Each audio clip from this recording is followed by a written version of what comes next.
Ever feel like, I don't know, kind of stuck? Like this daily grind, is this all there is? Yeah. Well, get this. What if I told you there's this whole other dimension out there with planets where, like, everyone looks like a deity? Can you imagine? Wow. We're diving into that today, these Vaikuntha planets, straight from Chapter 5 of Beyond Birth and Death.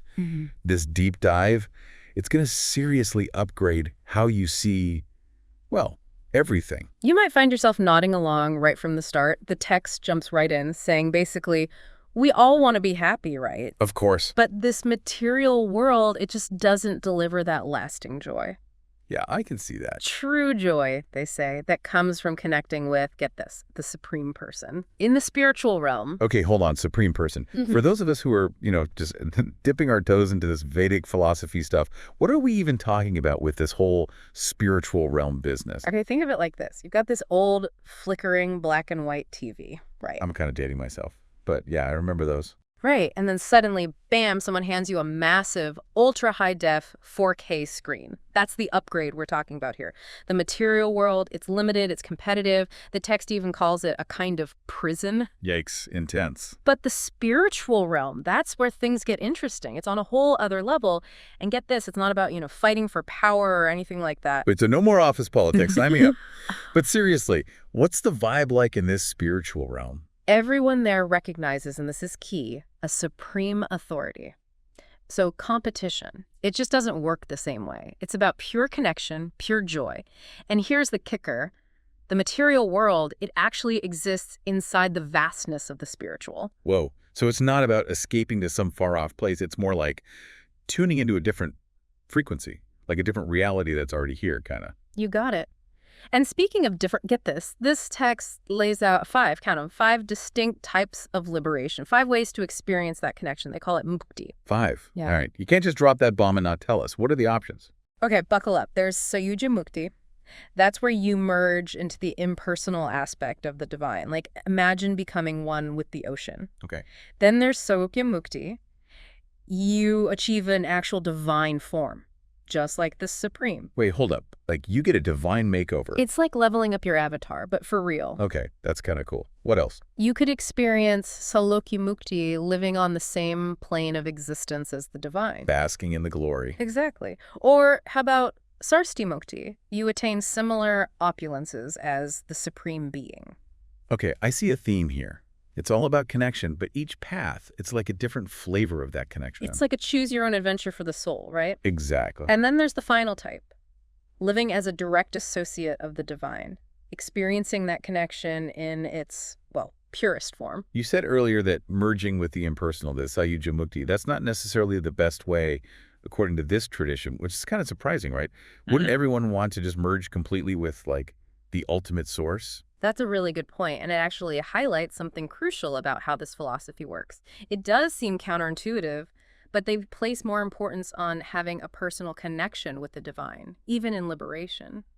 It's all about that loving exchange. So not about losing yourself in some vastness, but experiencing that connection while still being you. Yeah. Huh. That's a really fascinating way to look at it. And that leads perfectly into the path of bhakti yoga devotion. The text says it's the most direct route to the spiritual realm because, well, it focuses on that loving relationship. Okay, so less about rituals and more about actually cultivating love and connection, a real relationship. I like the sound of that. But how does that actually work? What does it mean to walk this path of devotion? It's about, well, recognizing that yearning you feel, that desire for, something more, and then directing that toward the divine. Okay. The text talks about cultivating specific qualities within ourselves, humility, compassion, forgiveness. So this isn't just about getting to this spiritual realm, right? It's about the kind of person you become on the way there. Our internal state actually matters. Yes, exactly. It's a journey, a transformation of the soul. That's really what it's all about. Less about, checking boxes, more about becoming. Yeah. Becoming the kind of person who naturally embodies those qualities through that connection with the divine. I see, yeah. That's like that saying, right? The journey is the destination. Yeah. But, you said earlier that the material world is a prison, which is, well, a bit much. Do we have to, bitch everything and become monks? That's where it gets a little more, well, nuanced. This text isn't about physically escaping or abandoning our responsibilities. It's more about an internal shift. Okay. It's about recognizing that, well, true fulfillment, it doesn't come from chasing after fleeting, material stuff, but from a deeper connection with something beyond us. So when we're not running from our lives, we're finding that spiritual connection within them. You got it. It's about transcending those limitations without, getting lost in despair. The text calls it a prison, yeah, but remember, it also says it exists within this vast spiritual realm. Think of it like, I don't know, like a classroom. Okay. A temporary one, where we learn and grow until we're, ready for something bigger. Okay, that makes a lot more sense. But this whole supreme person thing, is there anything more specific about, like, who we're actually trying to connect with? Well, in this text, they focus on Krishna. Krishna, like blue skin, plays the flute, all those stories. Yep, that's the one. But it's deeper than just the mythology, He represents divine love, consciousness, the source of, well, everything. So connecting with Krishna is like tapping into that source energy, like the ultimate reality. You could put it that way. And remember how the text talks about chanting? Yeah. Well, chanting Krishna's names is supposed to be one of the most powerful ways to actually create that connection. Like a direct line to cosmic consciousness. But I'm guessing it's not as simple as just saying some words out loud, right? Right. It's about intention, reverence, a real desire to connect. So it's like a prayer with a beat. I like that. You're on the right track. You bring your heart, your soul into it. It becomes a meditation, a bridge between you and, well, the divine. It's about the energy behind the words, how they resonate inside you. I'm starting to see why they call it a practice. You cultivate that connection day after day. You keep mentioning this no chance thing for devotees. Guaranteed entry to the spiritual realm seems like a bold claim. What about free will, Great point. You've hit on something that's always up for debate. Free will versus destiny. This text seems to say that when devotion gets strong enough, when that desire to be with the divine surpasses everything else, that yearning becomes the deciding factor. So less about earning our way in, more about aligning our will with the, divine will, letting go of ego, and surrendering to something bigger. Exactly. It's like our own desires, our own limited wants. They're actually what's holding us back from true liberation.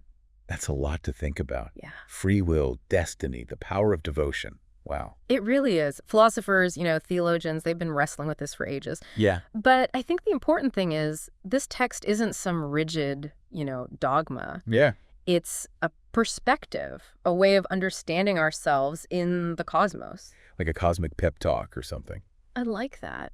Reminding us there's so much more to life than what what we can touch. Yeah. And that we've got this power to connect with something way bigger than ourselves. And that we might actually have some say in what that connection looks like, what it feels like. Exactly. It's an invitation to explore, to see what clicks with your heart. Speaking of exploring, remember we were talking about chanting, being like Yeah. tuning into a different frequency. What if our perception of reality, it's like, being tuned to one specific radio station. Okay. And there are all these other stations out there with experiences, insights we can't even imagine. Whoa, hold on. Are you saying there's like a whole spiritual radio dial out there? And we just haven't figured out how to tune in yet. It's a thought, isn't it? Maybe all these spiritual practices, these different paths, maybe it's like learning to adjust our inner antenna or something to pick up those subtler frequencies. Like we've been watching black and white TV our whole lives and someone's like, here's the remote, you've got 1,000 channels of HD experiences. And the best part, we get to choose which channels we vibe with, which paths feel right, It's all about what resonates with us deep down. This deep dive has been, wow, a lot. For someone who's like totally new to all this, what's the main takeaway? What should they walk away with? Here's the thing. What if there's even just a chance, a possibility that there's more to reality than, what we can see? What if these ancient texts, these practices, they're pointing to a bigger truth, a deeper way of experiencing life? The age-old question. Yeah. What if it's all real? Right. And if it is, how does that change things? What possibilities open up when we start to question, reality itself? It's like they say, the only thing worse than banging your head against a wall is not knowing there's a door. Maybe this is like finding the doorknob. I love that. Expanding our awareness, right? Being open to the idea that what we think we know, it might just be the tuck of the iceberg. So we've been exploring this idea of liberation, looking at the difference between like the material world and the spiritual realm, and realizing, hey, maybe there's more going on than we realize. We've talked about how real fulfillment, it might come from connecting with something bigger than ourselves. Through devotion, through chanting, even just through being more, I don't know, compassionate, more loving. And if you're feeling inspired, if you want to go deeper, definitely check out Beyond Birth and Death. It'll make you think, that's for sure. Until next time, keep those big questions coming. Keep searching and keep tuning into those, let's say, higher frequencies. Who knows what you'll find? And on that note, we'll catch you on the next deep dive.